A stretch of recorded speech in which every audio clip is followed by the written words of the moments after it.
Hello everyone, welcome back to another 3 Minutes at 3. Today's topic is beating the competition. So the first rule in beating the competition is you need to realize that there is no such thing as competition.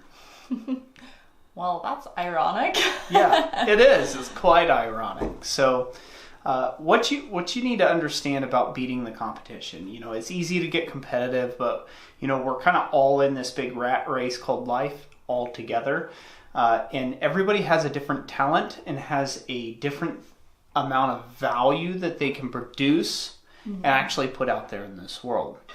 So, for instance, I have my own way and my own spin that I like to put on my ironwork and my copperwork and things like that, as where somebody producing that same exact thing, they're going to put their own flares and their own ideals on that. And so really competing against somebody that you're not gifted to be looking at things the way that they are is really an exercise in futility.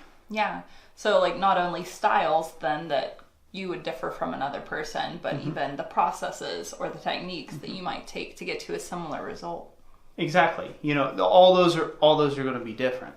So with that being said, the second rule of beating your competition, so to speak, is knowing your competition. I mean, that's key. If you don't know what you're up against, how can you ever beat them, so to speak, or, be able to beat them?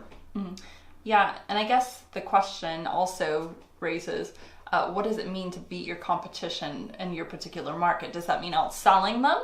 Does that mean getting a larger customer base? Does that mean getting more followers on Instagram? Or what exactly is that? So that kind of comes down to your personal perception of what that looks like and your win over that particular individual or individual's company, so to speak. So, thirdly, and the last thing of taking and beating your competition is just frankly this fact.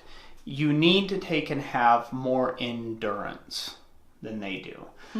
Business is a long run. It is a marathon. It is not a sprint. If you're into a get-rich-quick scheme, it's not going to happen to you. It's going to fail. It's going to fail on you. Because be prepared to spend the late night hours and do the hard work. The most successful people in business are the ones that were not afraid to stay up till midnight, 1 a.m., 2 a.m., 3 a.m., 14 hours straight through the night, whatever they had to do to get that leg up and that edge on their competition. So let that be your mission. Let that be your drive. So that's going to be it for this 3 Minutes at 3. Thank you for joining us. And like we always say, God bless you. And we'll catch you on the next one.